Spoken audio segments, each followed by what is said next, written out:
Bismillahirrahmanirrahim. Assalamualaikum warahmatullahi wabarakatuh.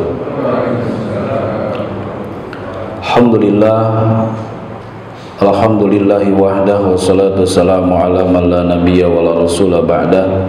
Asyhadu an la ilaha illallah wahdahu la syarika lahu wa asyhadu anna Muhammadan abduhu wa rasuluh. Allahumma shalli wa sallim wa barik ala sayyidina Muhammadin wa ala alihi wa ashabihi wa man tabi'ahum bi ihsanin ila yaumil qiyamah, amma ba'd.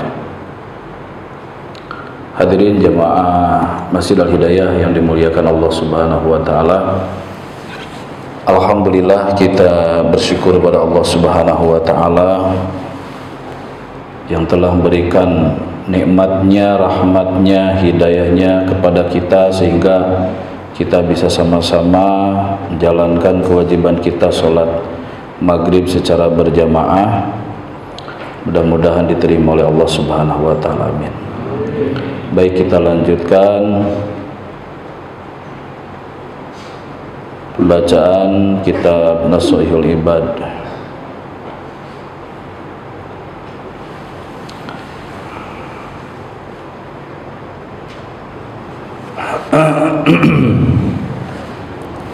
Bismillahirrahmanirrahim. Wa an Aliyin, dan dari Sayyidina Ali radhiyallahu taala anhu, semoga Allah meridhoinya, laula khamsu khisalin, seandainya tidak ada 5 sifat, lasoro, pasti menjadi annasu, manusia, kulluhum, seluruhnya, solihina, menjadi orang-orang yang soleh. Awaluha, yang pertama, al-qanaatu, merasa cukup, bil jahli, dengan kebodohan. Wal hirsu, yang kedua, rakus, ala dunya, terhadap dunia. Wasyuhu, yang ketiga, kikir, bil fadli, dengan kelebihan harta. Wariyau, dan yang keempat, riya, fil amali, di dalam beramal. Wal i'jabu, yang kelima, merasa bangga, bil ra'yi, dengan pendapatnya atau dengan ilmunya. Wa an Aliyin, dan dari Sayyidina Ali. Jadi ini namanya athar. Jadi ada hadis, ada athar. Kalau dari Nabi disebutnya hadis, kalau dari sahabat disebutnya athar, ya, athar. Nah, ini athar yang datangnya dari Sayyidina Ali bin Abi Thalib radhiyallahu taala anhu. Ali bin Abi Thalib memiliki banyak keistimewaan. Yang pertama, dari segi nasab, beliau adalah orang yang dekat dengan Nabi. Ali bin Abi Thalib bin Abdul Muthalib, begitu ya. Ali bin Abi Thalib bin Abdul Muthalib. Nabi Muhammad bin Abdullah bin Abdul Muthalib. Jadi baginda Nabi dengan Sayyidina Ali satu kakek. Ayah beliau adik kakak, ya. Jadi bahasa kita namanya apa? Sepupu, ya, saudara sepupu. Jadi baginda Rasul dengan Sayyidina Ali adalah saudara sepupu. Secara nasab beliau sangat dekat. Ditambah lagi Sayyidina Ali menjadi mantu, ya, menjadi mantu baginda Nabi, yaitu suami dari putri beliau, yaitu Siti Fatimah radhiyallahu taala anha. Udah sepupu, mantu Nabi, ya. Ditambah lagi Sayyidina Ali adalah orang yang termasuk pertama menerima Islam atau yang masuk Islam. Jadi setelah Nabi diangkat jadi Rasul, yang pertama menerima Islam atau yang pertama menerima dakwah Nabi adalah siapa? Siti Khadijah, istri beliau. Setelah Siti Khadijah, yang menerima dakwah Nabi adalah Sayyidina Ali. Jadi Sayyidina Ali adalah orang kedua yang masuk Islam. Maka beliau adalah termasuk golongan as-sabiqunal awwalun, orang-orang yang masuk Islam di awal permulaan Islam. Dan mereka adalah orang-orang yang mendapatkan gelar radhiyallahu anhum. Ya, wasabiqunal awwalun minal muhajirin wal ansar radhiyallahu anhum. Mereka orang-orang yang pasti mendapat ridho Allah. Kalau kita baru mudah-mudahan, ya, kalau kita kan mudah-mudahan dapat ridho Allah. Kalau beliau sudah pasti mendapat ridho Allah. Dan Sayyidina Ali juga diberi gelar oleh baginda Rasul sebagai babul ilmi. Ya, babul ilmi. Apa itu babul ilmi? Pintunya ilmu, gerbangnya ilmu, gapuranya ilmu. Ana madinatul ilmi wa aliyun babuha. Kata beliau, aku adalah kota ilmu dan Ali adalah pintu gerbangnya. Sumber ilmu ada di Nabi. Semua ilmu Nabi paham. Bapak mau nanya ilmu apa kepada Nabi? Mau ilmu siasah politik, mau ilmu ekonomi, mau ilmu tata negara, mau ilmu rumah tangga, semua ilmu ada di Nabi. Karena Nabi adalah sumber semua ilmu. Ya, jangan dikira Nabi nggak paham astronomi. Astronomi ya dari Nabi, dari Quran itu. Ya. Nah, kalau ingin memahami ilmu Nabi melalui pintu ilmu, yakni Sayyidina Ali. Jadi Ali merupakan babul ilmi. Dan banyak sekali keistimewaan Sayyidina Ali, ya. Itu di dalam riwayat-riwayat ada yang mengatakan Ali itu adalah asadullah, singanya Allah. Tidak ada peperangan yang diikuti Sayyidina Ali kecuali dimenangkan oleh umat Islam. Ya, asadullah, singanya Allah. Nah, ini adalah Sayyidina Ali yang menyampaikan kepada kita. Kata beliau, laula khamsu hisalin, kalau tidak ada 5 sifat dalam diri manusia, pasti seluruh manusia menjadi orang yang soleh, orang yang baik. Artinya ada 5 sifat manusia yang menghalangi kesolehan. Ada 5 perkara yang dapat menghalangi manusia menjadi orang yang baik. Ya, oleh karenanya kita berusaha untuk menjauhi 5 sifat ini. Kalau bersih dari 5 sifat ini, insya Allah kita menjadi orang yang baik, orang yang soleh. Apa saja yang 5? Kata beliau, awwaluha al-qana'atu bil jahli. Yang dapat menghalangi seseorang menjadi orang baik adalah merasa cukup, merasa senang dengan kebodohan. Artinya tidak mau belajar. Ya. Orang yang tidak mau belajar, orang yang tidak mau faham agama, itulah orang yang akan terhalang dari kesolehan. Makanya amal yang paling utama adalah tolabul ilmi. Ya, tolabul ilmi, mencari ilmu. Orang yang apa ya namanya itu? Kalau orang yang mencari ilmu, ujiannya berapa? Ujiannya berat. Coba tanya anak-anak kita yang pernah masuk pondok. Wah, berat itu. Walaupun pesantrennya pesantren modern, fasilitasnya sangat mewah, makan tinggal pilih menu, tidurnya pakai kasur, tetap nggak betah di pesantren itu. Kenapa? Karena memang setan nggak suka kalau ada orang ingin memperdalam agama. Ya, kita nih mau duduk pengajian seperti ini berat loh. Bukan tanpa ada halangan, pasti alasannya ada untuk tidak ikut. Iya, mau datang ke pengajian, masya Allah, itu berat. Karena setan tidak suka kalau ada orang Islam mau belajar agama. Kenapa? Karena takut ibadahnya itu benar. karena takut sholatnya diterima. Ya, itu senang setan itu ketika ada orang sholat, rajin sholatnya tapi tanpa ilmu. Di dalam kitab Ta'lim Syekh Jarnuji mengatakan li'anna aliman wahidan mutawarri'an asyaddu 'ala syaitani min alfi abidin. Satu orang yang berilmu, beribadah kepada Allah lebih ditakuti oleh setan daripada 1000 orang yang ibadah tanpa ilmu. Jadi setan istirahat, Pak. Setan istirahat kalau ada orang ibadah nggak pakai ilmu. Ya, ini ada setan mau ke masjid, balik lagi. Di jalan ditanya sama kawannya, tan kan tan ya, setan kan tan gitu. Ya, kok balik lagi?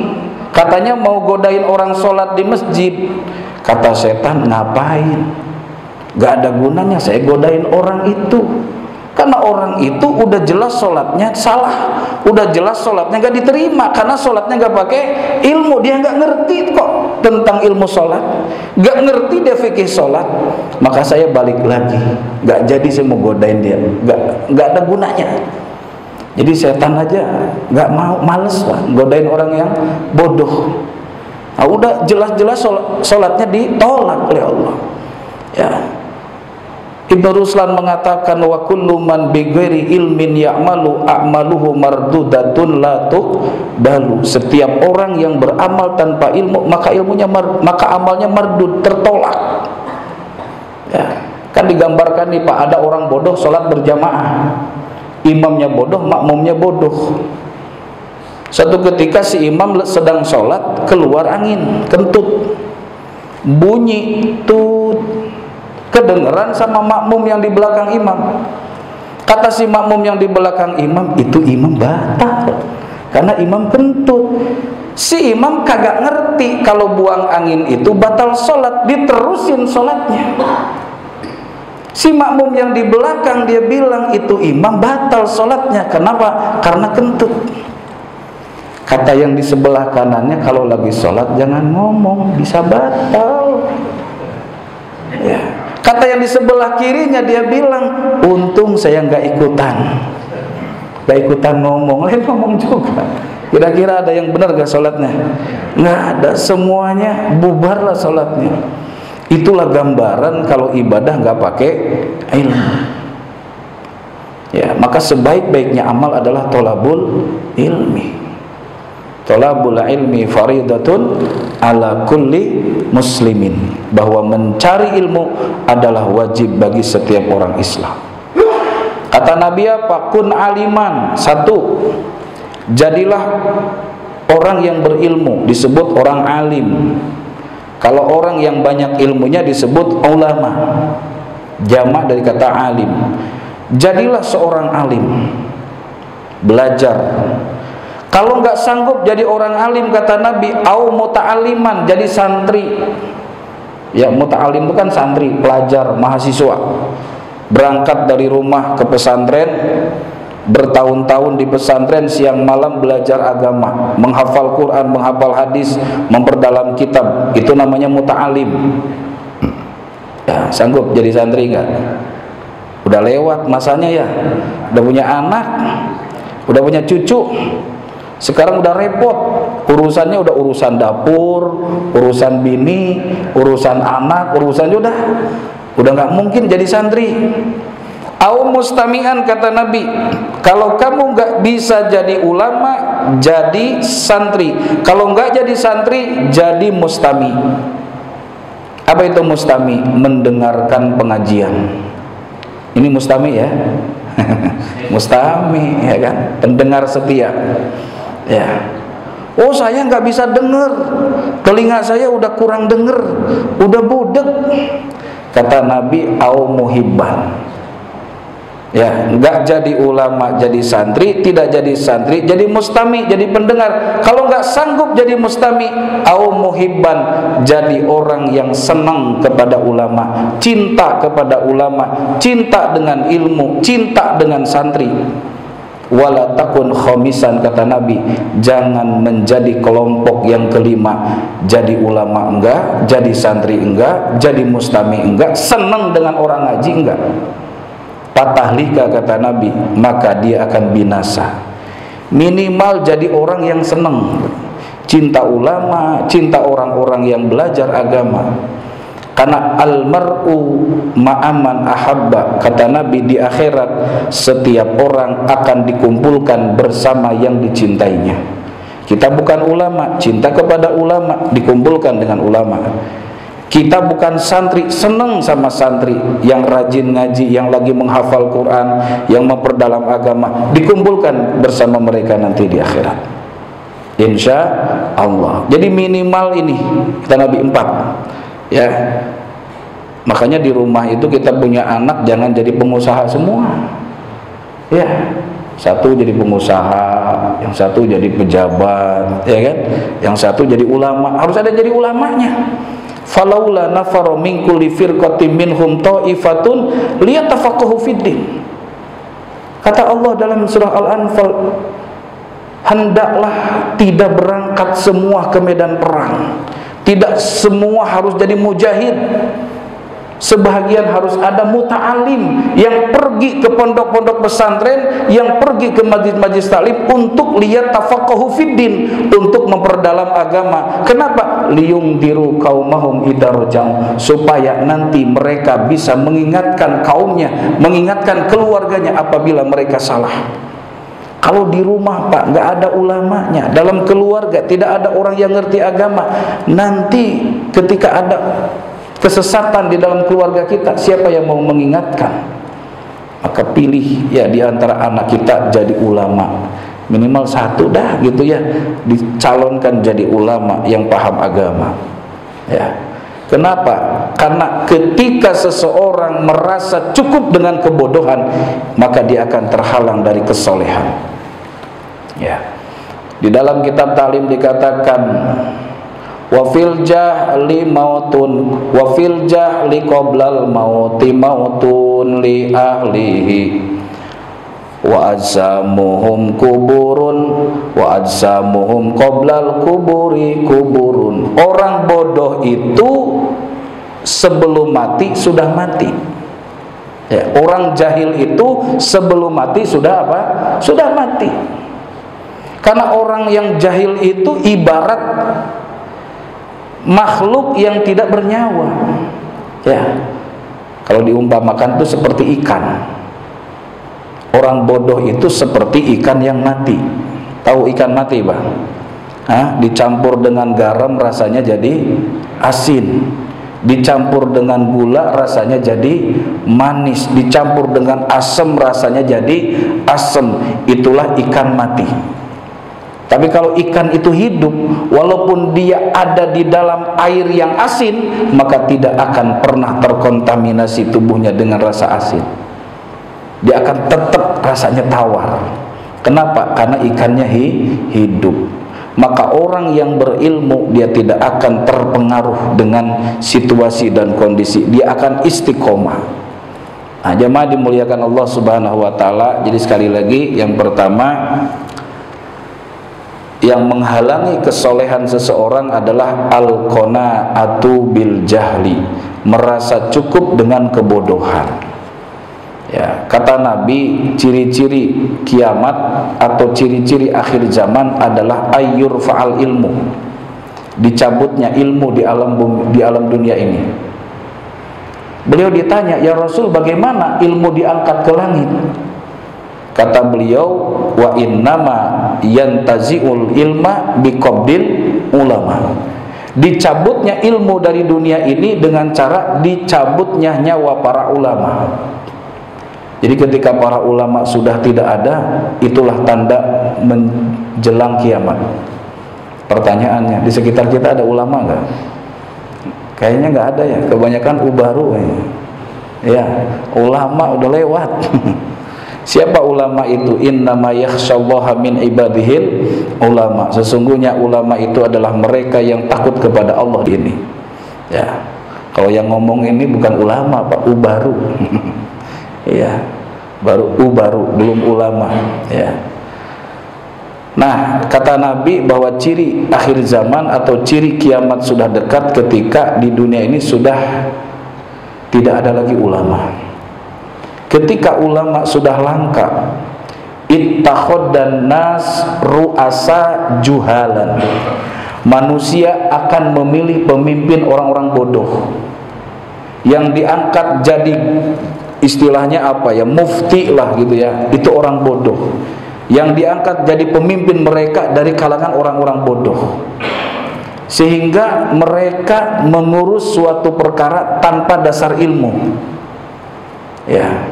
Pasa'alu, umat akan bertanya, fa'abtau, maka si pemimpin akan menyampaikan fatwa, fadallu wa adallu, hasil fatwanya dua, satu sesat, dua menyesatkan ya.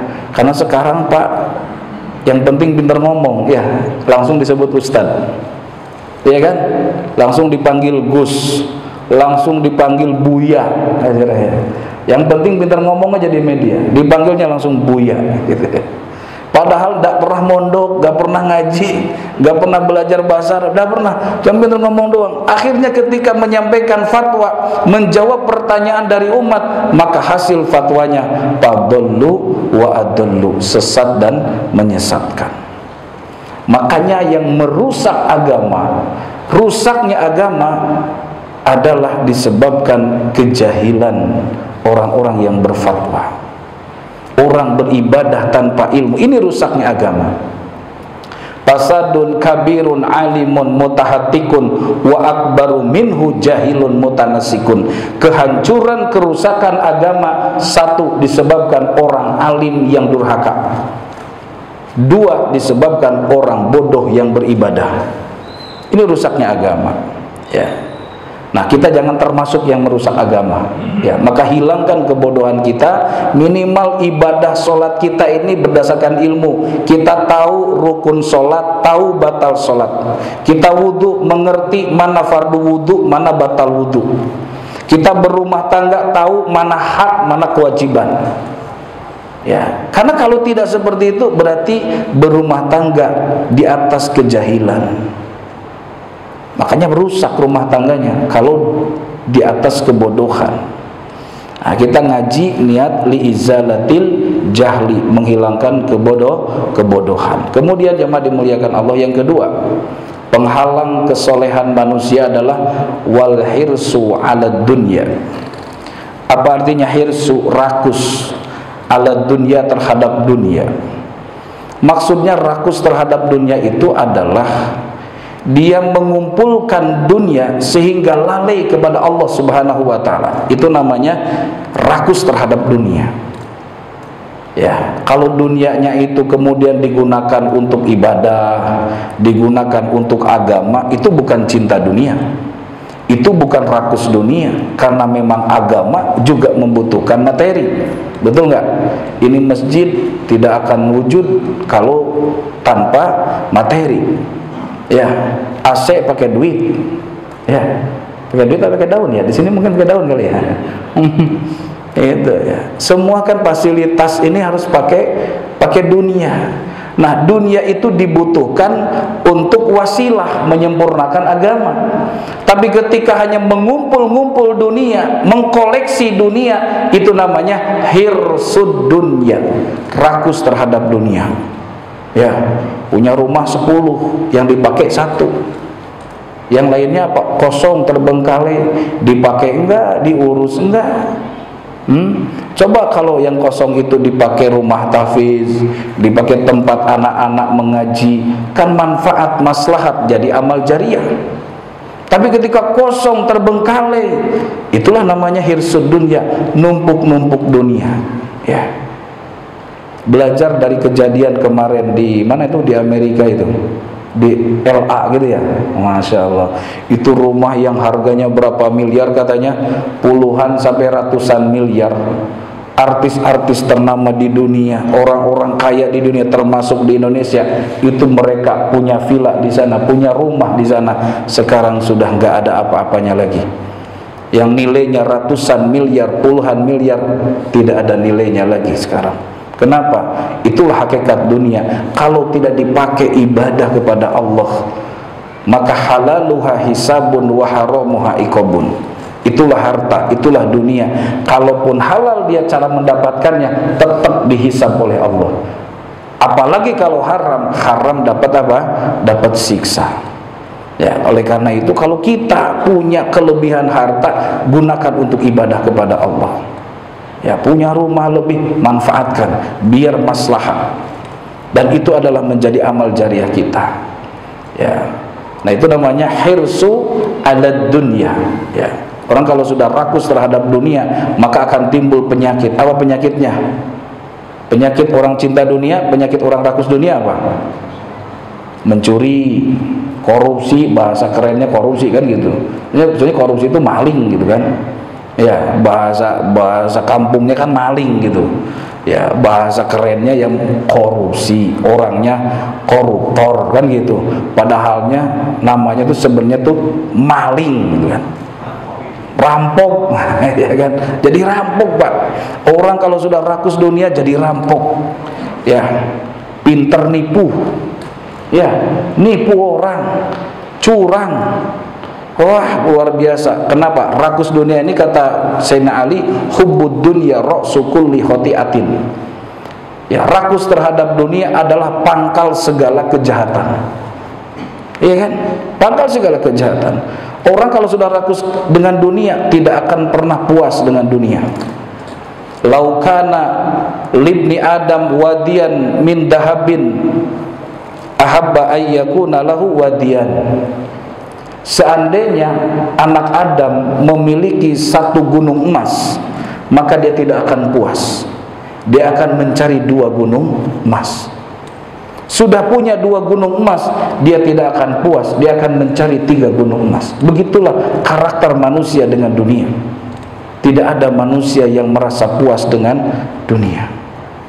Alhaakumut takasur hatta zurtumul maqabir. Manusia itu akan selalu dilalaikan dengan takasur, berlomba-lomba menumpuk-numpuk dunia hatta zurtumul maqabir, sampai dikirim, dihantar ke lubang kubur. Kalau sudah masuk ke lubang kubur jasadnya, baru selesai dia keinginannya terhadap dunia. Ya.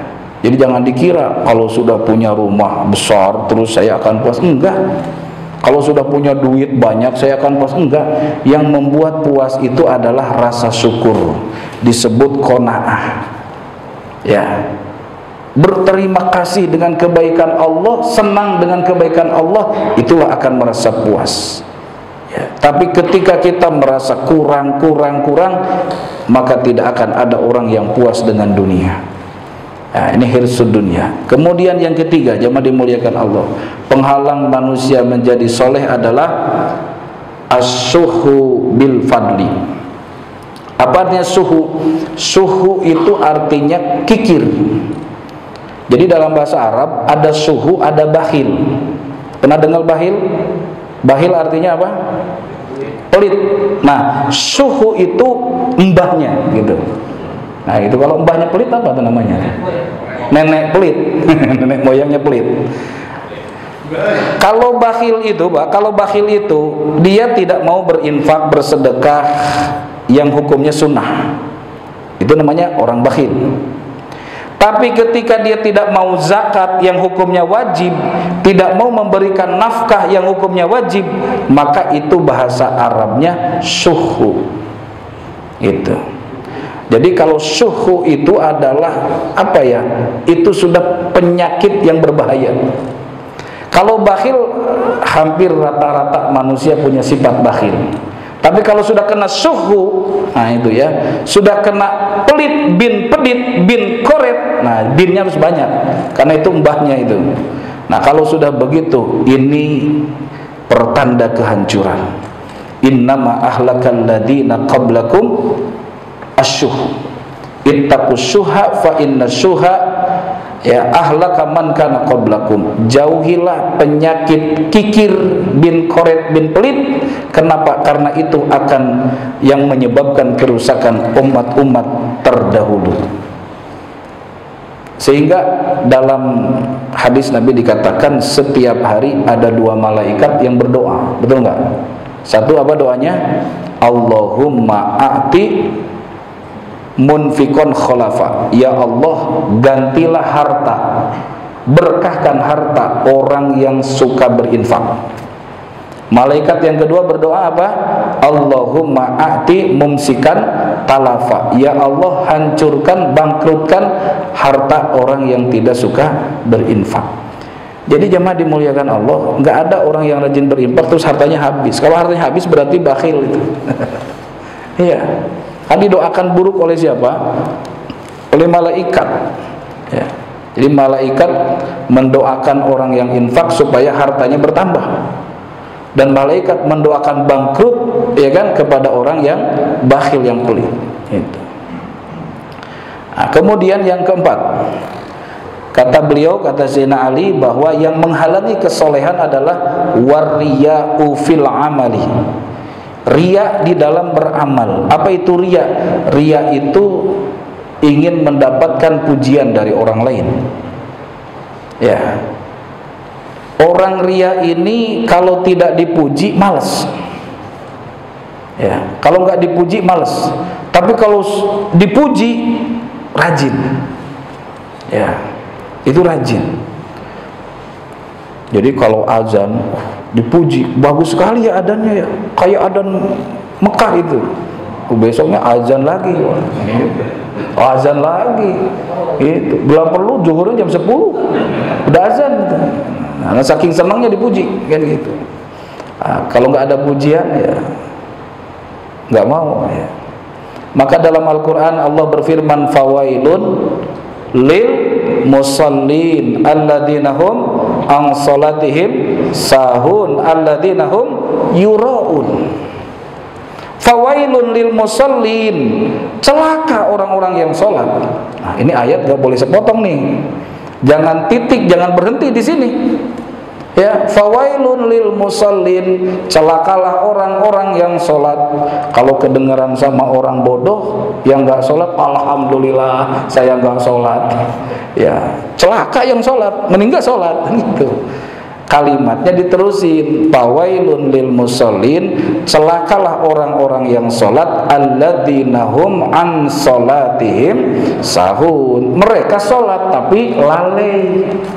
Lalai itu apa? An, pakai an itu artinya jauh, waktunya tidak sesuai dengan yang ditetapkan. Ya, duhur menjelang asar, asar menjelang maghrib, maghrib menjelang isya, begitu tuh sholatnya tuh. Ini an sholatihim sahun, sholat sih sholat, tapi mepet-mepet tuh sholatnya. Ya, iya. Jadi habis salam azan, gitu. Oh, udah azan lagi nih, kan gitu. Ya iya, yang salah siapa? Bukannya azan yang salah, situ sholatnya mepet ke asar. Baru aja salam udah azan. Ini alladzina hum an sholatihim sahun. Terus siapa lagi? Alladzina hum yuraun. Orang yang celaka dalam sholatnya adalah mereka yang riya di dalam sholatnya. Mereka sholat hanya ingin dapat pujian saja. Kalau nggak ada yang muji, ya ada males gitu. Nah, ini riya. Karena riya itu termasuk syirik. Jemaah dimuliakan Allah, riya itu termasuk apa? Syirik. Cuma syiriknya namanya syirik khafi, syirik yang halus, yang lembut, tidak terasa. Ya. Kalau orang menyembah apa itu batu atau menyembah patung, menyembah pohon kelihatan. Tapi kalau orang riya kan nggak kelihatan, Pak. Orang riya nggak kelihatan bentuknya, nggak kelihatan warnanya, karena riya itu sangat samar di dalam hati.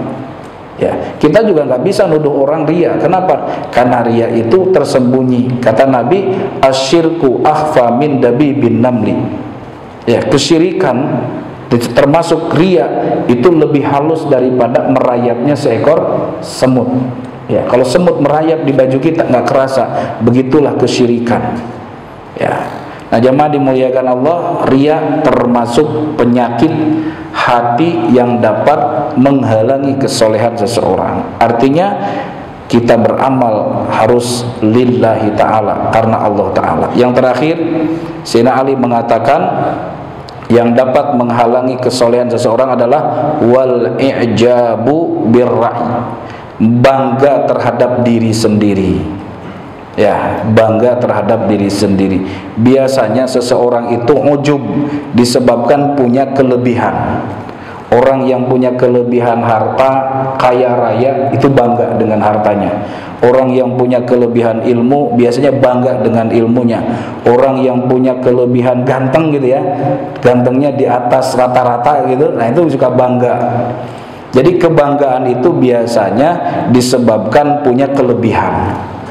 Bagi kita sebagai orang yang beriman, ketika mendapatkan kelebihan dari Allah, entah lebih pintar, entah lebih baik, entah lebih banyak hartanya, atau lebih ganteng, maka kalimat yang kita ucapkan adalah Alhamdulillah, segala puji hanya milik Allah. Kalau Nabi Sulaiman ya, ketika mendapatkan pujian dengan begitu banyak keistimewaan, karena Nabi Sulaiman itu kumpul semua Pak, ganteng iya, kaya iya, soleh iya, pinter iya, apalagi yang gak dimiliki oleh beliau ya, semua. Istrinya juga iya, atau Bilqis ya kan, istrinya. Maka beliau mengatakan hadza min fadli Rabbi, ini adalah karunia dari Allah. Jadi kalau bapak dipuji, anaknya dipuji, atau mungkin istrinya yang dipuji, atau mungkin harta yang dipuji, jangan siapa dulu dong. Nah itu namanya bangga, itu ya. Kita katakan hadza min fadli Rabbi, ini adalah karunia dari Allah. Nah, jemaah dimuliakan Allah, ada 5 ya penghalang kesolehan kata Sayyidina Ali. Yang pertama apa? Al-qana'atu bil jahli, merasa cukup dengan kebodohan. Yang kedua, al-hirsu 'ala dunya, rakus terhadap dunia. Wasyuhu bil fadli, yang ketiga, kikir dengan kelebihan harta. Yang keempat, wariya'u fil amali, riya di dalam beramal. Kemudian yang kelima adalah wal ijabu bir ra'i, ada yang mengatakan wal ijabu bin nafsi, merasa bangga dengan dirinya sendiri. Mudah-mudahan kita dijauhkan dari sifat-sifat buruk seperti ini. Semoga ilmu yang kita dapatkan pada malam ini menjadi ilmu yang bermanfaat, kita bisa diberikan kepahaman dan kemampuan oleh Allah untuk mengamalkannya, insyaallah. Mungkin ada tanya jawab, silakan. Mangga Pak. Itu riya itu kan penyakit hati Ustaz ya. Jadi artinya kita juga kadang-kadang nggak ngerasa gimana cara memeranginya, menghilangkannya. Terapinya ya bahwa kita yakin semua itu minallah, badan kita dari Allah. Kalau kita beribadah dengan badan kita dari Allah, gerak kita dari Allah, ya kan? Kalau kita berinfak dengan harta juga dari Allah. Kita beramal juga billah, karena kekuatan dari Allah. Walaupun punya badan, kalau tidak dikuatkan oleh Allah nggak kuat. Walaupun punya harta, kalau tidak diberi kekuatan oleh Allah untuk berinfak, tidak berinfak. Jadi kuncinya pahami minallah, billah, fillah, lillah, ilallah. Itu prinsip akidah kita. Pertama minallah, bahwa semua yang ada dalam diri kita itu sumbernya dari siapa? Dari Allah. Kita punya badan dari Allah, punya harta dari Allah, punya ilmu juga dari Allah. Kemudian yang kedua billah, apa yang kita lakukan bukan karena kita kuat, bukan karena kita pintar, bukan karena kita kaya, tapi karena pertolongan Allah. Itu billah. Jadi minallah billah. Setelah minallah billah, kemudian fillah, kita lakukan di dalam perkara yang diridhoi oleh Allah. Kalau kita melakukan sesuatu, tanya Allah ridho enggak dengan perbuatan ini, Allah ridho enggak dengan ucapan ini. Itu namanya fillah. Setelah itu apa? Lillah. Semua itu pasrahkan kepada Allah. Ya, semua niat hanya karena Allah. Setelah itu Allah, billah, fillah, lillah, ilallah. Ketika kita yakin bahwa tidak ada kekuatan kecuali kekuatan Allah, tidak ada kemampuan kecuali pertolongan Allah, insya Allah kita akan selalu lillah, akan selalu niat karena Allah. Ya memang ikhlas itu tidak bisa sempurna, Pak. Ya, tidak ada orang yang bisa ikhlas secara sempurna. Betul nggak? Coba kita sholat nih 100% ikhlas, ada nggak? Nggak ada, Pak. Ya, mungkin ikhlas kita sekitar 50%. Paling bagusnya itu udah bagus 50% keikhlasan kita. Ya. Tapi kadang yang namanya amal ada sedikit tadi, ya, riyah. Maka kita latihan. Makanya bahasanya kita ini bukan ikhlas, tapi bahasanya adalah tashihun niyat. Bagaimana kita memperbaiki niat. Kenapa? Karena kalau ikhlas kita nggak bisa, susah Pak untuk ikhlas itu. Maka caranya apa? Tashihun niat. Apa tashihun niat? Perbaiki niat. Kapan memperbaiki niat? Sebelum beramal, sedang beramal, sesudah beramal. Sebelum sholat, maka kita katakan dalam hati kita, saya mau sholat karena Allah. Tapi mau niat karena Allah itu susah gitu. Tetap aja ada keinginan dipuji.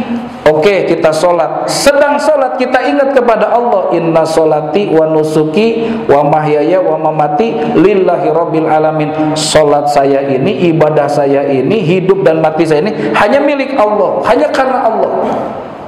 Ayo kan? Masih berat kita untuk ikhlas di dalam sholat. Nanti selesai sholat kita evaluasi. Astagfirullahaladzim, saya tadi sholat belum ikhlas. Itu namanya tashihun niyat. Jadi kuncinya bagaimana setiap kita mau beramal atau sedang beramal atau setelah beramal, kita perbaiki niat kita. Karena ikhlas itu bisa di awal, bisa di tengah, bisa di akhir. Kalau kita habis sholat, makanya bacanya apa Pak? Alhamdulillah apa astagfirullah? Nah itu. Ya, kenapa kita habis sholat bukan alhamdulillah? Enggak begini, assalamualaikum, assalamualaikum, alhamdulillah. Enggak begitu kan? Tapi astagfirullah. Karena kita sadar betapa banyak kelemahan dan kekurangan kita di dalam sholat. Kurang khusyuk, kadang khusyuk, kurang ikhlas tadi. Ya, khusyuk sih khusyuk, ikhlas sih ikhlas, tapi bacaannya kurang tartil. Bacaannya tartil, gerakannya kurang tumakninah. Makanya selesai sholat baca apa? Astagfirullah. Ini kita selesai ngaji, bukan baca alhamdulillah. Apa? Kalau kita habis majlisan, baca doa kafaroh majlis. Apa intinya doa kafaroh majlis? Istighfar. Ya kan? Subhanakallahumma wa bihamdika asyhadu an la ilaha illa anta astaghfiruka wa atubu ilaik. Karena kita takut di dalam pengajian ini ada ucapan-ucapan yang salah, yang keliru, maka kita istighfar. Atau mungkin ada niat ingin dipuji orang, istighfar. Tuh. Jadi setiap sebelum beramal, sedang beramal, setelah beramal, kita koreksi niat kita, sehingga insya Allah amal kita bisa diterima. Itu asal tadi setelah beramal jangan bangga, kita istighfar. Kata ulama apa? Maksiatun awrasat dullan waftiqoron khairun min ta'atin awrasat izzan wastikbaron. Orang yang habis berdosa kemudian beristighfar itu lebih baik daripada orang yang habis ibadah tapi ujung-ujungnya sombong. Ya, yang bagus habis ibadah istighfar. Nah, itu. Habis ibadah merasa salah, merasa lemah, merasa hina. Itulah yang paling hebat. Ya. Kalau seandainya memilih antara orang yang habis maksiat, ya kan, terus istighfar, tobat kepada Allah, itu lebih baik daripada orang yang habis ibadah diakhiri dengan kesombongan. Itu. Makanya lihat kenapa Nabi Adam itu diterima tobatnya oleh Allah. Kenapa? Habis melakukan kesalahan sadar, tobat. Nah, sedangkan iblis itu nggak diterima tobatnya oleh Allah. Kenapa?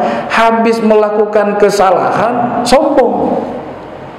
Ya, sombong dengan kesalahan itu. Aba wastakbar. Nah, kesombongannya itu kemudian yang membuat iblis terlaknat. Jadi kesalahan kita itu ada dua. Ada kesalahan yang disebabkan oleh kelemahan, kebodohan, sehingga kita sadar dan menjadi orang yang bertobat. Ada orang yang melakukan kesalahan itu karena disengaja, dan itu karena kesombongan. Itulah kesalahan yang dilakukan oleh iblis. Nah, jadi kalau kita sudah ibadah, habis sholat, astagfirullahaladzim, habis baca Quran, astagfirullahaladzim. Begitu. Supaya apa? Kita merasa dalam diri ini bahwa amal kita belum sempurna. Begitu. Ya, jadi itu 3 Pak ya. Koreksi niat sebelum, sedang, setelah. Sudah ada? Ada lagi? Kalau ada, cukup. Oh, Pak Haji, silakan Pak Haji, masih ada. Saya sih hanya memberi motivasi aja, Ustaz. Siap. Kita ini kan tadi disuruh cari ilmu ya. Betul Pak Haji. Begitu banyak ini kan kalau tadi jamaah banyak, tapi kita mau memberi masuk. Betul. Betul. Kalau itu jalan, kita ini kan tiba-tiba cari ilmu. Semua pondok yang harus mustahil. Betul. Katanya harus paksa itu paling kan dari Jumat. Saat khotbah Jumat. Betul. Kayak di Pulau yang tahu itu dalam bulan Muharram, pas bulan begitu.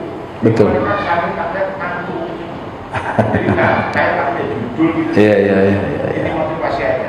Betul. Kayak agak bisa dulu gitu. Ya. Sehingga bermanfaat kita ini hidup. Betul. Setelah akhir tahun kan 54 Jumat ya. Betul. Ide yang bagus ya. Jadi mungkin mohon maaf ya saya potong, bahwa di khutbah Jumat itu kalau bisa ada judulnya lah. Jadi mohon maaf, seksi dakwah atau seksi ibadah yang biasa ngatur tentang jadwal khotib itu dibikin temanya. Ya, tema misalnya di bulan Januari ini ada 4 Jumat. Nah, Jumat pertama apa temanya, Jumat kedua, sehingga si khotib juga menyesuaikan dengan tema itu. Kadang mohon maaf ya, yang kemarin itu yang dibahas, yang sekarang ini juga yang dibahas sama. Kenapa? Karena kan pasti khotib juga, oh ini bulan Rajab, yang kemarin ngomongin Rajab, ini ngomongin Rajab, besok ngomongin Rajab, sampai habis bulan Rajab ngomongin Rajab. Nah, kaitannya dengan tholabul ilmi, bahwa dalam kitab taklim ada 3 tingkatan ilmu. Pertama ada ilmu fardu ain, 2 ada ilmu fardu kifayah, yang ketiga ada ilmu muharramah. Nah, apa ilmu fardu ain? Ilmu fardu ain itu adalah ilmu hal, ilmu yang wajib saat ini kita lakukan. Contoh sholat, contoh wudu, contoh mandi, contoh tayamum. Ya, ibadah-ibadah yang rutin kita lakukan, ini adalah ilmu yang wajib dipelajari. Perbaiki Fatihah, ya, mengetahui rukun-rukun wudu, rukun-rukun mandi, rukun-rukun sholat. Ini ilmu fardu ain. Ya, mohon maaf, udah kawin, udah punya anak, nggak tahu rukun mandi, nah itu namanya jahil gitu ya. Jadi yang pokok dulu ilmu fardu ain, baru yang kedua ilmu fardu kifayah. Ilmu fardu kifayah ini contohnya seperti ilmu lughah, ilmu grammar bahasa Arab. Ini hanya bagi orang-orang yang mau memperdalam Quran dan hadis. Para santri wajib belajar. Tapi kalau bapak-bapak belajar nahwu shorof, fa'ala yaqulu fa'lan, itu puyeng Pak. Ya, nasara yansiru nasron itu apa? Itu kan jurumiyah alfiyah itu enggak wajib bagi bapak-bapak. Bapak cukup wajib belajar ilmu wudu, ilmu tayamum, ilmu mandi, ilmu itu aja. Nah, itu namanya ada fardu ain, ada ilmu fardu kifayah. Ada ilmu yang diharamkan. Apa itu ilmu yang diharamkan? Ilmu yang menyebabkan madarat. Ya, seperti apa? Sihir, ilmu pelet, Ya, pokoknya ilmu-ilmu yang itulah yang merugikan. Nah, itu ya. Jadi ada ilmu seperti makanan pokok, ada ilmu seperti obat, ada ilmu seperti racun. Ya, ada ilmu seperti makanan pokok, artinya wajib dipelajari tiap hari sebagaimana makan pokok tiap hari. Ada ilmu fardu kifayah seperti obat, kedudukannya artinya dibutuhkan sewaktu-waktu. Bapak mau pergi haji, belajar tuh ilmu haji, manasik haji. Gak perlu tiap hari manasik haji, Pak. Ya, manasik haji pas mau haji aja. Manasik umroh pas mau umroh saja. Jangan tiap hari bahas manasik haji, manasik umroh, kan gitu. Karena ini namanya fardu kifayah. Ilmu seperti obat, dibutuhkan sewaktu-waktu. Ilmu kawin gak usah tiap hari, Pak. Ya, sekali aja udah. Ya, pelajari ilmu kawin. Kalau Bapak tahu rukun nikah udah itu aja. Gak usah tiap hari ngebahas kawin-kawin gitu kan, enggak usah. Ya, enggak kawin-kawin gitu kan. Nah, itu ilmu ada yang seperti obat, ada ilmu seperti racun. Jangan coba-coba karena ini berbahaya. Contohnya seperti tadi, ilmu sihir, ilmu perbintangan sebagainya. Ya. Baik, jemaah dimuliakan Allah, masukan yang bagus monggo diaplikasikan oleh DKM. Boleh.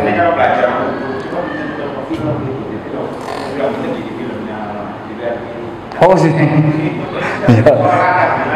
Betul, Pak Ji. Ya. Karena ini kitabnya kitab akhlak, jadi penekanannya ke akhlak gitu. Kalau mungkin ada kajian fikih mungkin ya, saya nggak paham ya. Yang lain, ustadz yang lain ada yang bahas fikih, bagus. Selain baca kitabnya, baca teksnya, juga diberikan gambarannya. Apalagi secara tuntas, ya kan? Takbir menurut mazhab A, B, C kan gitu. Cara ruku, cara sujud, bacaan menurut 4 mazhab. Wah, itu cakep, Pak, gitu ya. Ya, mudah-mudahan nanti kalau nggak ada ya yang bahas itu ya kita insya Allah gitu ya. Baik, jemaah dimuliakan Allah, kita akhiri dulu sampai di sini. Mudah-mudahan kita semuanya diberikan panjang umur, sehat walafiat, dan diberikan istiqomah di dalam ibadah, di dalam ta'lim, dan mudah-mudahan apa yang kita hajatkan dikabul oleh Allah Subhanahu wa taala. Akhir daripada majlis ini kita tutup dengan doa kafarah majlis. Subhanakallahumma wa bihamdika asyhadu an la ilaha illa anta astaghfiruka wa atubu ilaik. Terima kasih. Wassalamualaikum warahmatullahi wabarakatuh.